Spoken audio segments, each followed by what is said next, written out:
자, 안녕하세요. 오늘은 5월 17일, 이제는 완연한 봄을 지나서 이제는 좀 더워지는 날씨입니다. 오늘 주제는 나무를 죽이는 이유입니다.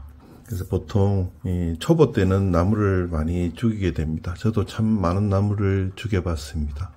저는 분재를 한 지 20년이 넘었지만 지금도 가끔씩 죽입니다. 물론 한 20년씩 이렇게 오래 키운 나무는 웬만해서 잘 죽지는 않습니다. 왜냐하면 나무가 충분히 그 환경에 잘 적응을 했고 주인의 손길에도 이미 적응을 했기 때문에 게으른 주인은 물을 좀 말릴 수도 있지만 20년 동안 그런 게으른 주인에 적응을 했다면 좀 물을 말려도 잘 살아갑니다.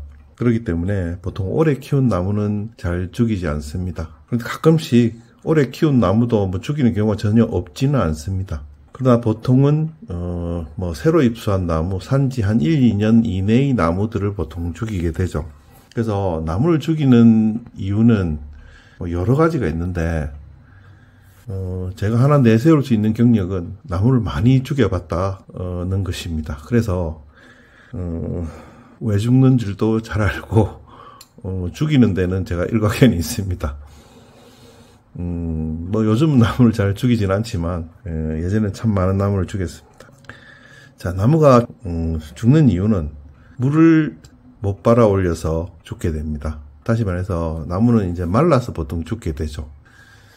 나무가 불 타서 죽는 이유는 없겠죠, 아파트에서. 그래서 보통 나무는 이제 말라서 죽게 되는데, 이 나무가 마르는 이유, 물을 못 빨아 올리는 이유는 여러 가지가 있습니다. 가장 쉬운 이유가 물을 너무 많이 줘서 과습 상태에 이르게 되는 것이죠. 그렇게 되면 뿌리가 보통 물에 오래 담가 놓는 것과 비슷하기 때문에 뿌리가 이제 썩게 됩니다. 그렇게 되면 이제 뿌리가 썩어서 물을 빨아들이질 못하니까 당연히 위에 있는 가지들은 이제 죽게 되겠죠. 보통 과습으로 나무를 죽이는 경우는 경력 한 1, 2년 정도의 이제 초보 때 주로 많이 하는 실수라고 할 수가 있습니다. 제가 앞에 보여드리고 있는 나무는 노간주 나무인데 올해 1월에 분 올림을 한 나무입니다. 그래서 새로 모양을 잡았고요. 가지가 좀 많아가지고 조금 더 정리를 하고 중간에 노간주 나무는 그냥 키우면 이제 가지가 축축 처집니다. 그래서 빨리 모양을 잡기 위해서는 좀 어린 가지부터 좀 세워주는 게 좋습니다. 이런 경우는 제가 1월에 모양을 굵은 철사로 잡고 난 이후로 가는 철사로 중간에 조금 세워졌습니다. 그래서 원래 계획은 이거보다 좀 더 크게 키울 생각입니다. 그래서 크게 키우려면 저렇게 위에 가지를 좀 이제 세력이 올라오게 좀 세워주는 게 좋죠. 그래서 저 모양으로 안 키우더라도 일단 윗가지는 좀 이렇게 세워줄 필요가 있습니다. 제가 이 나무를 갖고 온 이유는 우리 베란다에서 햇빛이 아주 잘 드는 위치에 제가 올려두고 애지중지 키우고 있습니다. 그런데 문제는 다른 화분에 비해서 이 나무의 물이 빨리 마르질 않고 있습니다. 그래서 자세히 보시면, 자세히 한번 보겠습니다. 이 흙이 조금 젖어 있습니다. 다른 나무는 물 준 지 한 3일 차인데 다른 나무는 바싹 말라 있는데 이 나무는 여기 이런 데 보면 물 약간 색깔이 좀 짙은 색이 있죠. 그래서 물기가 아직 수분이 있다는 얘기입니다. 그래서 키우다 보면 베란다 여러 나무를 키우다 보면 이런 혼자서 독야청청 안 마르고 습기를 많이 계속 머금고 있는 이런 나무들이 있습니다. 그런 나무들이 생기는 이유는 분올림한 지 얼마 안 돼서 뿌리가 아직 완전히 뻗지 못했거나 그 다음에 과습 상태에서 뿌리가 죽어가고 있거나 그런 이유라고 할 수 있죠. 그런데 베란다에서 보통 호스를 통해서 물을 주게 되면 이런 나무들을 가려가면서 주기가 쉽지 않습니다. 보통 이제 물 뿌리개로 주게 되면 이런 나무들은 물을 한 번씩 걸러가면서 줘야 됩니다. 그래서 다른 화분들은 매번 주고 이렇게 물이 마르지 않는 나무는 2번에 1번 정도로 보통 물을 주는 게 좋습니다. 그래서 이 나무도 지금 그렇게 하고 있습니다. 또한 베란다에서 볕 꽃이 잘 드는 위치로 옮겨서 관리를 하는 것도 하나의 방법입니다. 그런데 아직 뿌리를 못 뻗어서 완전히 뿌리를 못 뻗어서 물이 마르지 않는 경우는 볕이 웬만큼 잘 드는데 놔둬도 다른 나무에 비해서 사실은 물이 잘 마르지 않습니다. 그리고 위에 이제 이파리 수도 좀 적은 편이죠. 제가 좀 이파리도 많이 잘랐거든요. 왜냐하면 위쪽으로 세력을 좀 줘서 많이 높이 키우기 위해서 좀 잘랐기 때문에 지금 이파리도 물을 빨리 증발시킬 만큼 그 정도 세력이 안 되는 거죠. 그렇기 때문에 보통 이게 한 번 걸러서 이렇게 물을 주고 있습니다. 지금 현재 제가 키우고 있는 베란다에 한 두세 개 정도 화분이 그런 상황입니다. 그 다음 두 번째, 요거는 이제 경력 한 2년에서 5년 정도 사이에 많이 나타나는 실수인데, 이 병충해 때문에 나무가 병충해에 시달려서 세력이 약해진 나무, 이런 나무들은 결국 시름시름 하다가 병충해를 해결하지 않으면, 농약을 빨리 뿌려서 해결하지 않으면 좀 결국은 세력이 약화돼서 보통 죽게 되죠. 그래서 이 병충해로 죽이는 경우, 그래서 보통은 이제 오래 키운 나무는 아파트라는 게 해충들이 자주 들락날락 할 수 있는 환경이 아닙니다. 그렇기 때문에 보통은 이제 초보 때 이것도 키우고 싶고 저것도 키우고 싶고 이 나무는 어떨까 저 나무는 어떨까 할 때 이제 새로 입수한 나무가 이제 병충해에 묻어오는 경우들이 이제 많은 거죠. 그래서 그렇게 묻어오게 되면 다른 나무에도 옮기게 되고, 그래서 정기적으로 병충해 방제를 위해서 농약을 이렇게 쳐주는 경우는 잘 생기지 않습니다. 지금 이제 딱 응애가 기승을 부릴 철인데 제가 응애약을 이미 쳤습니다. 그래서 아직까지 응애는 보이질 않고 있습니다. 이 나무는 담쟁이입니다. 그런데 병충해 이야기가 나와서 제가 갖고 왔습니다. 지금 이 나무에 병충해가 생겼어요. 그래서 아주 심한 나무를 죽일 만한 그런 벌레들은 아닌 것 같은데, 자세히 보면 지금 응애 비슷한, 자세히 보면 안 보이려나? 잘 안 보이네.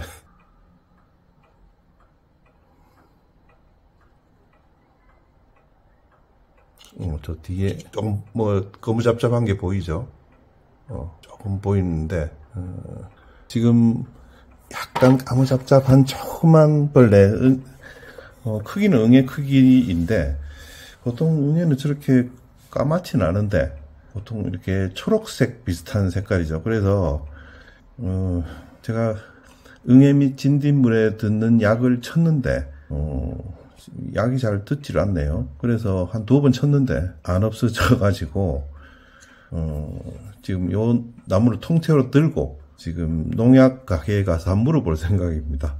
보통 이제 나무가 크면 이파리를 하나 따가지고 그 이파리에 벌레가 묻어 있는 채로 가서 이제 전문가한테 가서 이제 물어볼 수가 있는데, 요 나무는 워낙 작으니까 2분째 정도에 해당하죠. 작으니까 통째로 들고 가서 지금 한번 물어볼 생각입니다. 그동안 제가 너무 바빠가지고 동영상도 못 올리고 이 농약상에도 가지를 못했습니다. 그래서 오늘 내일 중으로 한번 가서 물어보고 적당한 맞는 농약을 하나 구입해 올 생각입니다. 그래서 보통 이제 문제로 치밀어 하시는 분들은 병충해 진딧물 정도는 아시겠죠? 진딧물 정도는 알지만, 응애도 이제 좀 어느 정도 경험해봐야 알고, 응애는 눈에도 잘 보이질 않습니다. 보통 이제,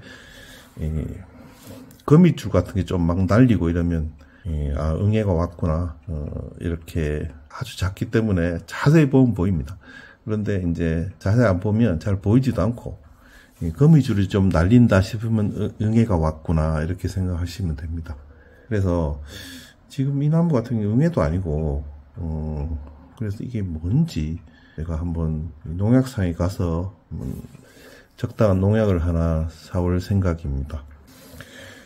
근데 문제는 이제 뭐 응애 같은 거는 이 퍼지는 속도가 굉장히 빠릅니다. 그래서 잘못하면 나무 하나 잘못 샀다가 이 베란다에 있는 나무 뭐 한 반 이상을 죽일 수도 있습니다. 그래서 이 병충해는 항상 열심히 관찰을 하고, 특히나 이 개미들이 나무를 타고 오르는지 요거를 유심히 봐야 됩니다. 그래서 뭐 아파트 베란다에 개미가 있죠. 나무를 많이 키우면 있습니다.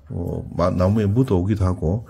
그런데 이 집 안으로는 잘 안 들어옵니다. 왜냐하면 먹을 것도 없고, 보통 뭐 과자 부스러기 많으면 들어오겠지만 뭐 밖에 먹을 게 많은데 굳이 들어올 이유가 없죠. 그래서 이 개미가 나무를 탄다 이러면 보통 이제 개미랑 진딧물은 이 공생 관계이기 때문에 진딧물이 내주는 이 달달한 액체를 개미들이 좋아하나 봐요. 그래서 이 개미가 나무를 탄다면 보통은 90% 확률로 진딧물이 있다고 보시면 됩니다. 그래서 어제도 제가 우리 매화나무에 개미가 왔다 갔다 하길래 아무리 눈으로 봐도 잘 안 보이고, 그래서 뭐가 있나 하고 유심히 봤는데 오늘 보니까 뭐 별로 안 타네요. 그래서 개미가 여기저기 이제 수색하러 다닌 모양입니다.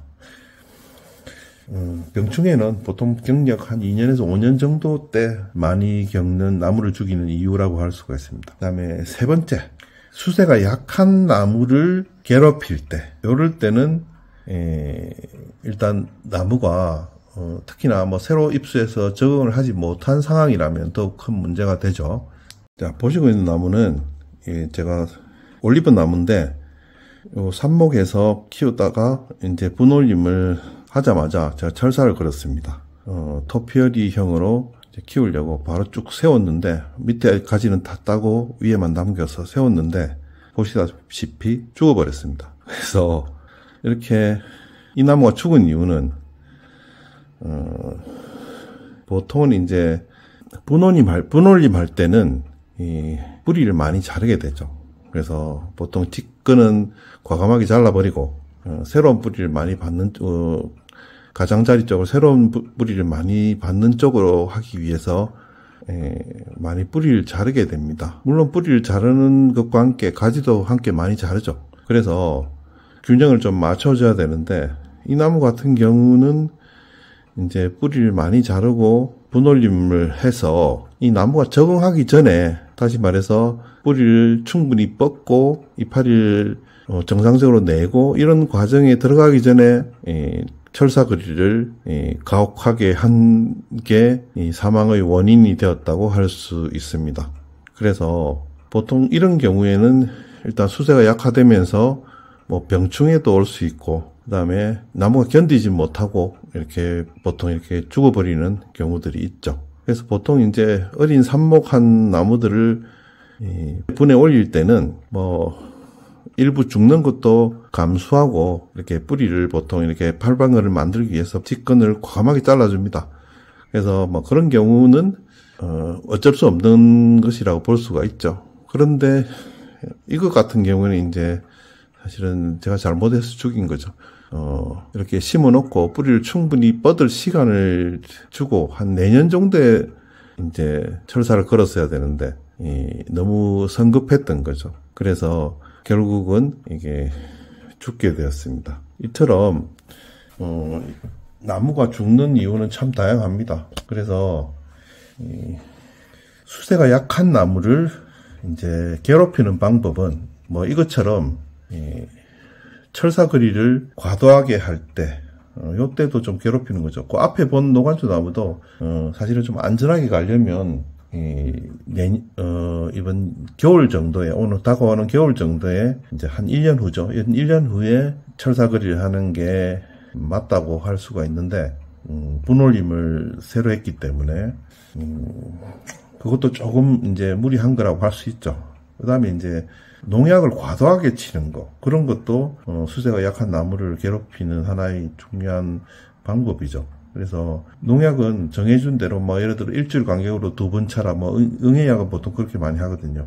아래서 깨어나는 놈도 골라 죽이기 위해서. 그래서 뭐 그런데 이제 안 죽는다고 아까 제가 보여드린 단쟁이 같은 경우 죽지 않고 있지 않습니까? 제가 한 2번 쳤는데, 그런다고 계속 치면 나무가 죽게 됩니다. 그래서 그건 금물이고요.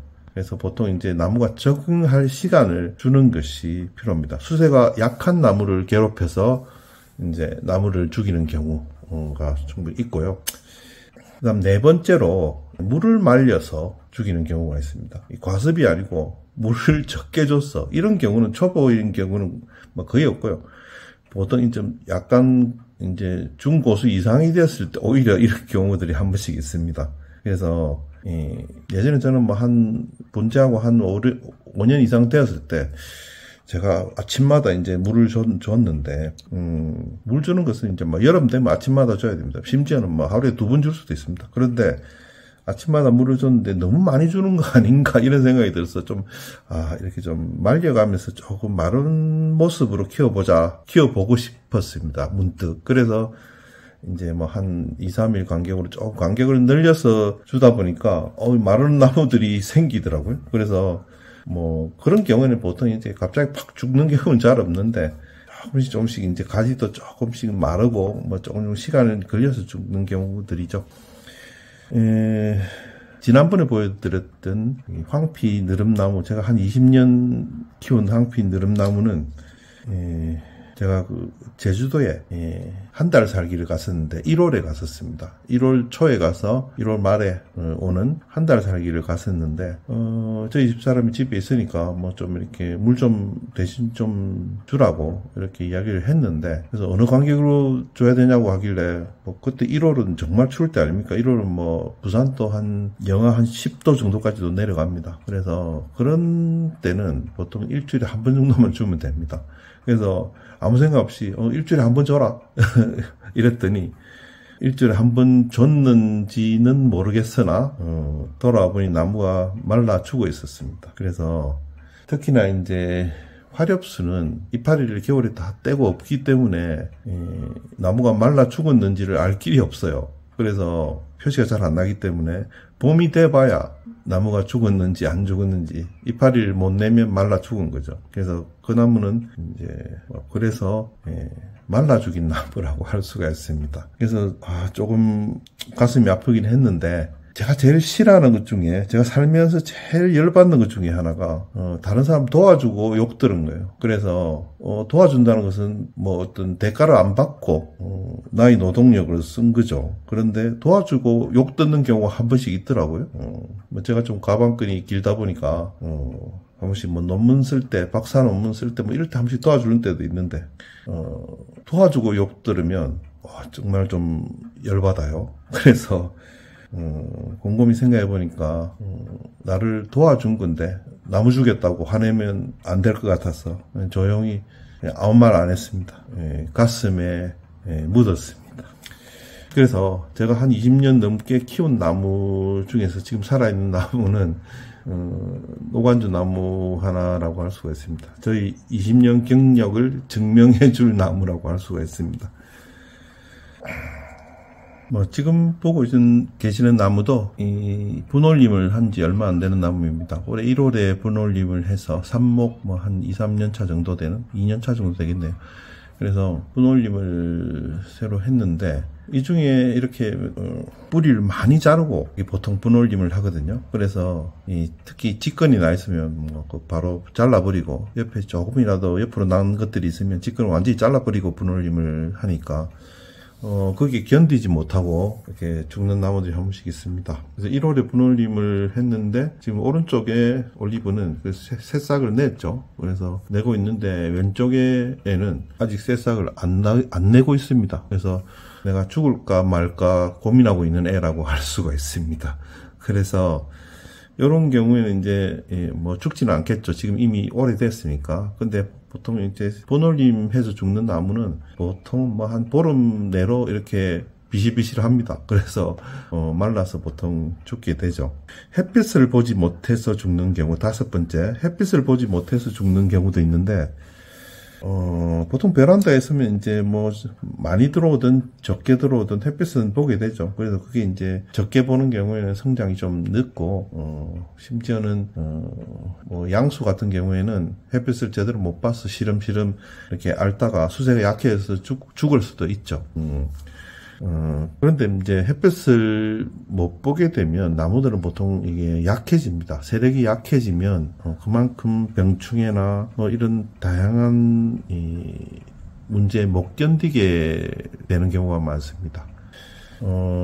우리 집에는 지금 외철쭉은 없는데 제가 한때 외철쭉을 여러 그루를 길렀습니다. 그래서 뭐 봄 되면 꽃도 이렇게 휘황찬란하게 펴고 참 좋았는데 외철쭉을 일순간에 다 죽여버렸습니다. 왜 다 죽였는가 하면 아랫집이 새로 이사해서 이 베란다는 노지나 농장과는 달리 여러 사람들이 같이 이제 함께 살아가는 공간이니까 이 아래 윗집 간의 뭐 분쟁이나 이런 것들이 많이 발생할 수 있죠. 그래서 처음에 이제 이사를 와서 페인트 칠도 새로 하고 이렇게 그런데 이제 베란다 천장 부분에 이제 습기가 차서 조그맣게 이제 뭐 콘크리트도 좀 떨어지고 이렇게 했나 봐요. 그래서 우리 집에 보니까 이제 뭐 화분도 많고 맨날 물 주는 것 같고 이러니까 여기서 화분에 물을 줘서 물이 아랫집으로 샜다. 그래서 심지어는 관리사무소의 직원들까지 와서 그렇게 양쪽에서 주장을 하니까 뭐 저 같은 경우는 어쩔 수 없이 이제 방수공사를 했죠. 돈을 들여서. 근데 방수공사를 하기 위해서는 일단 베란다에 있는 화분들을 다 치웠습니다. 뭐 치울 데가 없기 때문에 노지는 이제 다른 데로 옮겨 놓으면 되는데 아파트 베란다는 옮길 데가 없어요. 그래서 저 현관에 임시로 하루 종일 해가 안 드는 서쪽이니까 하루 종일 해가 안 드는 서쪽이 아니고 북쪽이네요. 그래서 북쪽에 이제 다 옮겨놓고 방수공사를 했습니다. 그런데 이제 방수공사가 쉽지는 않아요. 이게 누수를 잡는 게 참 어렵습니다.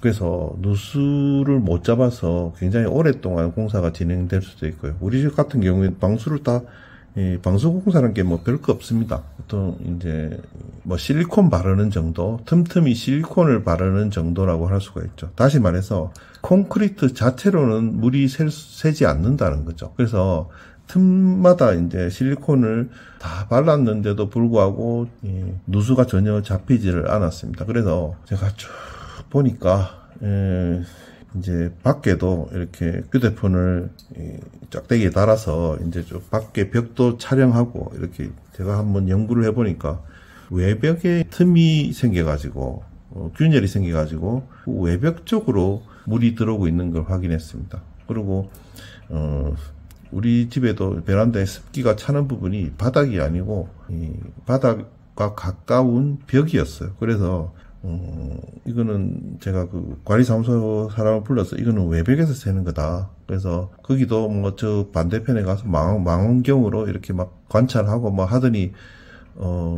자기도 그렇게 제 말이 이제 공감이 가나 봐요. 그래서 외벽에서 물이 새는 것은 관리사무소 책임입니다. 그래서 관리사무소에서 주기적으로 이제 줄을 타고 외벽을 메꾸는 작업들을 하죠. 그런데 이제 그 작업이 제대로 안 된 거죠. 그래서 외벽을 이제 줄을 타서 관리사무소에서 돈을 써서 줄을 타서 외벽을 메꾸는 공사를 하니까 한 80% 정도가 잡히더라고요. 결국 우리 집에서 생 게 아닌 거죠, 사실은. 외벽에서 물이 타고 들어온 거기 때문에 그거는 이제 관리사무소 책임이죠. 제가 돈 쓸 필요도 없었는데 괜히 돈을 쓰고 그리고 또 몇 달씩 안 잡히니까 한 네 달 이상 이 북쪽 이 현관에 나무를 놔두니까 나무가 약해져 가지고 그해 외철쭉들이 다 죽어버렸어요. 그래서 제법 비싼 것도 뭐 몇 개 있었는데 거기도 참 가슴 아픈 사연입니다. 뭐 손해배상을 청구할 수도 있었는데 뭐 또 주민들끼리 그러기도 그렇고 그래서 그냥 제가 뭐 참고 말았습니다. 그 결론은 이 나무에 물 주는 것 가지고 아랫집으로 물이 새지는 않는다. 그 정도 가지고 물이 새지는 않는다. 물이 새서 이제 아랫집에서 이렇게 피해를 볼 정도의 물은 물 주는 것 가지고 물 매일 주는 것도 아니고 겨울에는 뭐 그때 겨울이었거든요. 겨울에는 사실 뭐 적게 줄 때는 일주일에 한 번, 뭐 3, 4일에 한 번 많이 줄 때는 뭐 그 정도인데 사실 물 줘가지고 셀 정도 밑에 물이 새 나갈 정도는 아니었는데 누수에 대해서 잘 모르니까 돈도 많이 들었고 나무도 많이 죽였습니다. 참 가슴 아픈 얘기죠. 제가 나무 죽이는 데는 제가 일가견이 있는 것 같습니다. 그래서 나무가 햇볕을 보지 못해서 결국은 나무가 수세가 약화되고 결국은 나무가 죽는 경우도 많이 있습니다. 이건 경력과 무관한 분쟁에 의해서 주민들 간의 분쟁에 의해서 나무를 죽이게 되는 경우라고 할 수가 있습니다. 아파트에서만 있을 수 있는 얘기죠. 그 다음에 이제 지금 보고 계시는 나무와 같이 분갈이 할 때, 지나치게 뿌리를 많이 잘랐다든지, 오래 키운 나무는 그럴 수가 없죠. 워낙 뿌리가 많으니까. 그런데 이제 삽목 후에 이제 뿌리가 얼마 없는 상태에서 뿌리를 많이 잘라서 분올림을 한다든지, 또 저번에 한번 보여드렸는데, 제가 노간주 나무, 한 20년 키운 노간주 나무, 아래까지가 거의 죽을 똥 말똥한 사건이 있었습니다. 지금은 거의 이제 회복을 했는데, 그 경우는 이제 분갈이 할 때, 이제 나무를 고정하기 위해서 밑에 이제 화분하고 철사를 묶어서 고정을 하죠. 그런데 이제 철사를 이제 좀 세게 묶다 보면 나무가 조금 이제 비스듬하게 세워지는 경우가 있습니다. 그런 경우는 정확히 다시 세워서 해야 되는데, 귀찮아서 그냥 마사로 덮어버렸는데, 그러다 보니까 나무가 좀 기울어져 있었어요. 그래서 기울어지는 쪽 가지는 밑으로 가게 되니까 근데 그 가지가 점점 수세가 약해지게 되죠. 그러다 보니까 가지 한쪽 가지 선반만 맛이 가가지고 그쪽이 다 죽어버리는 어처구니 없는 실수를 한 적도 있습니다. 그런 경우에는 신속히 다시 분갈이를 해야 됩니다. 그래서 예를 들어 물을 줬는데 물이 안 빠지고 계속 화분 위에 물이 고여 있다. 신속히 분갈이를 해야 됩니다. 그래서 아파트에서 나무가 죽는 이유는 노지와는 조금 다르게 주민들 간의 분쟁에 의해서 죽을 수도 있고, 겨울에 물을 적게 줘서 1월 말에도 남부지방에는 이 온도가 상당히 많이 올라가거든요. 그러니까 나무가 마를 수도 있습니다. 그래서 그런 여러 가지 이유로 보통 나무가 죽게 됩니다. 그래서 지금까지 나무가 죽는 이유에 대해서 말씀드렸습니다. 이 동영상 보고 계시는 분들은 저희 경험을 타산지석으로 삼아서 나무를 오래오래 반려식물로 키우시기를 기원합니다. 지금까지 시청해 주셔서 감사합니다.